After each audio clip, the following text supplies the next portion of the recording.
भगवान श्री कृष्ण के अर्जुन को दिए गीता उपदेश को आज 5000 साल से अधिक समय हो चुका है, फिर भी आज भी गीता उपदेश के ब्रह्म योग के बारे में आज भी हम कुछ नहीं जानते। माना जाता है कि यह ब्रह्म योग हमारे संपूर्ण जीवन को बदल सकता है, सही मायने में हमें ब्रह्म तत्व से जोड़ता है। केवल इसे बार बार सुनने मात्र से जीवन में अचानक बदलाव आते हैं और हमारी देह और आत्म ब्रह्म तत्व से जुड़ जाती है। चलिए इसे सुन के हम भी उस परम ब्रह्म तत्व से जुड़ते हैं। भगवान श्री कृष्ण ने अर्जुन को ब्रह्म योग का क्या उपदेश देते हुए सबसे पहले कहा, ये संसार क्या है पार्थ? मानव, दानव, पशु, पक्षी, जंतु, कीटक, मत्स्य, वृक्ष, ये सब कैसे बनते हैं? किन पदार्थों से इनका जन्म होता है? कैसे चलते हैं, कैसे जीते हैं, इनकी मृत्यु कैसे होती है और मृत्यु के पश्चात क्या होता है? इस रहस्य का विचार करो। तब अर्जुन कहते हैं, मनुष्य की देह मिट्टी से बनी है माधव, चल उसमें रक्त बनकर प्रवाह करता है। अग्निदेव उनको तापमान देती है और देह में कुछ स्थानों में आकाश प्रकट होता है। अर्थात धरती, वायु, जल, अग्नि और आकाश, इन पंच महाभूतों से ही शरीर का निर्माण है। अर्थात महामहिम गुरुद्रोण पृथ्वी, जल, वायु, अग्नि और आकाश से अधिक कुछ भी नहीं।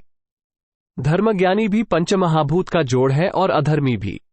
तो मोह किसकी कर रहे हो पार्थ? मिट्टी का। परंतु माधव, इस मिट्टी के देह से ही तो मनुष्य एक दूसरे का परिचय पाते हैं। सारे संबंध इस मिट्टी के देह से ही तो होते हैं। नहीं पार्थ, यदि ये सत्य होता तो मृत्यु के पश्चात देह को नष्ट क्यों किया जाता है? वास्तव में ना मनुष्य का परिचय उसके देह से है और ना ही संबंधों का आधार देह से। मनुष्य का स्वभाव, उसके बर्ताव और उसके कार्य उसका परिचय है। तमस, रजस और सत्व, ये तीन गुण क्या है माधव? तमस का अर्थ होता है अंधकार, बिना अच्छे बुरे का विचार किए जीवन व्यतीत करने, तामसिक व्यवहार कहा जाता है। जैसे पशु पक्षी जीते हैं केवल अपनी शारीरिक इच्छाओं को पूर्ण करने के लिए। सत्व का अर्थ होता है ज्ञान का प्रकाश, जब व्यक्ति प्रत्येक परिस्थिति में धर्म का, सत्य का और परंपराओं का विचार करके व्यवहार करता है, तब उसे सात्विक जीवन कहा जाता है। इन दोनों के मध्य में ऐसा व्यक्ति होता है जिसके पास ज्ञान तो है, बस शरीर और मन की इच्छाओं के साथ बंधा हुआ भी है। ऐसा मनुष्य रजस अर्थात अहंकारपूर्ण मन स्थिति के साथ जीता है। तमस, रजस तथा तत्वगुणों के अधिक या कम मात्रा के मेल से मनुष्य का स्वभाव बनता है। सामने देखो पार्थ, इन सब में तुम्हें कौन से गुण दिखाई देते हैं? युवराज दुर्योधन धर्म जानते हैं किंतु वहन नहीं करते, उनके जीवन का केंद्र अहंकार है, अर्थात उनमें तमस कम है, रजस अधिक है और सत्वगुण पूर्णता नहीं है। और इस ओर राजकुमार दुशासन, जिन्होंने सदैव अपने ज्येष्ठ का आदेश माना है बिना विचार किए, अर्थात उनमें केवल तमस है। महामहिम को भी देखो पार्थ, तत्व के साथ तमस का मेल अहंकार नहीं है किंतु पुरातन धर्म, पुरानी परंपराओं और प्रण के साथ बंधे हैं। आवश्यकता होने पर भी अपना प्रण नहीं तोड़ सकते हैं। गुरुद्रोण को देखो, ज्ञान और अहंकार दोनों ही है। ज्ञान तो मनुष्य को मुक्ति दिलाता है किंतु इनका अहंकार इन्हें मुक्त नहीं होने देता। तब अर्जुन पूछते हैं, परंतु माधव, यदि मनुष्य का स्वभाव इन तीन गुणों का मेल है तो फिर मनुष्य का यह व्यवहार तो निश्चित है। सिंह हिरण को खाएगा ही और हिरण इससे भयभीत भी होगा, तो फिर धर्म की प्रशंसा क्यों, अपराध का दंड क्यों? उसका क्या तात्पर्य है? तब भगवान श्री कृष्ण कहते हैं, उत्तम प्रश्न है पार्थ, किंतु पहले मनुष्य क्या है ये तो जान लो। मनुष्य केवल 5 महाभूत नहीं, 5 पदार्थ नहीं, 5 ज्ञानेंद्रिया, 5 धर्मेंद्रिया तथा 3 गुण, ऐसी 23 वस्तुओं का मेल भी नहीं। मनुष्य को चलने फिरने तथा कार्य करने हेतु शक्ति की आवश्यकता होती है और शक्ति को चेतना कहते हैं। तो क्या माधव मनुष्य शरीर उसकी चेतना है? नहीं पार्थ, निश्चित चेतना उन वस्तुओं के मेल का नाम प्रकृति है। 24 वलल वस्तुओं से बने मनुष्य नामक यंत्र में वास करता है। पुरुष अर्थात परमात्मा का अंश, उसे आत्मा कहा गया है। जब प्रकृति और पुरुष का मेल होता है, अर्थात जब परमात्मा का अंश आत्मा बनकर देह में वास करता है, तब मनुष्य जीवित होता है। ये आत्मा क्या है माधव और इसे जानने का क्या उपाय है? मनुष्य जैसे रथ का उपयोग करता है वैसे ही आत्मा शरीर नाम के इस यंत्र का उपयोग करती है। शरीर के माध्यम से शरीर के सुख दुख का उपभोग करती है, किंतु आत्मा शरीर नहीं पार्थ। शरीर का नाश किया जा सकता है किंतु आत्मा का नाश नहीं किया जा सकता। नैनम छिदंती शस्त्रणी नैनम दहती पावक का न चैन फ्लेदयंत्यापो न शोषयति मारुत। आत्मा ना शस्त्रों से छेदी जा सकती है और ना ही अग्नि से जलाई जा सकती है, ना जल उसे निर्बल कर सकता है और ना ही पवन उसे सुखा सकता है। आत्मा शरीर में रहते हुए भी अमर है। वाहन्यते हन्माने शरीरे।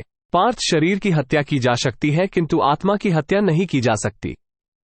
आत्मा तो सर्वव्यापी है, अचल है, स्थिर है, सनातन है। पुराना वस्त्र त्याग कर जैसे मनुष्य नया वस्त्र धारण करता है, वैसे ही आत्मा पुराना शरीर छोड़कर बार बार नया शरीर धारण करती है।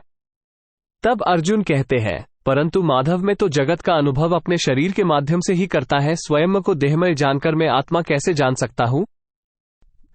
तब श्री कृष्ण कहते हैं, स्वयं को आत्मा के रूप में जानना असंभव भी नहीं पार्थ।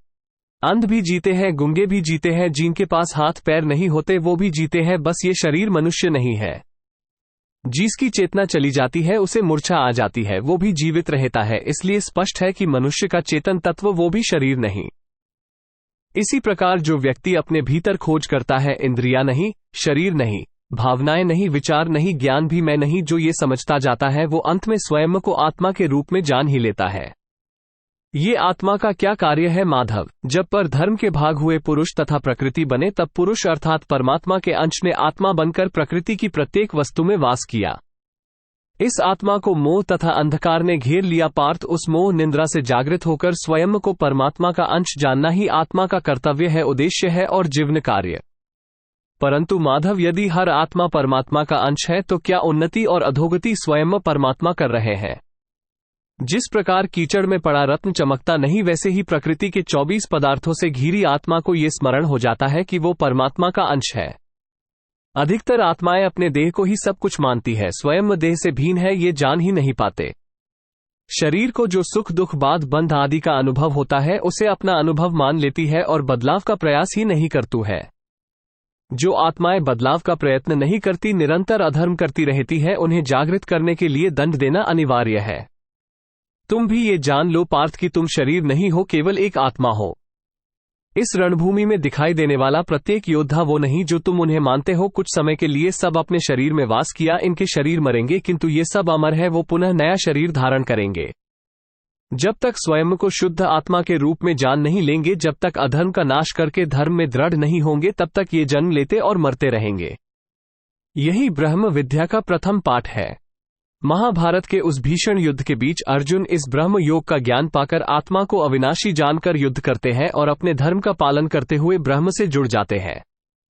दोस्तों, माना जाता है कि यदि शांत भाव से आंख बंद करके इस ब्रह्म योग को बार बार सुना जाए तो हमारी आत्मा भी ब्रह्म से जुड़ सकती है।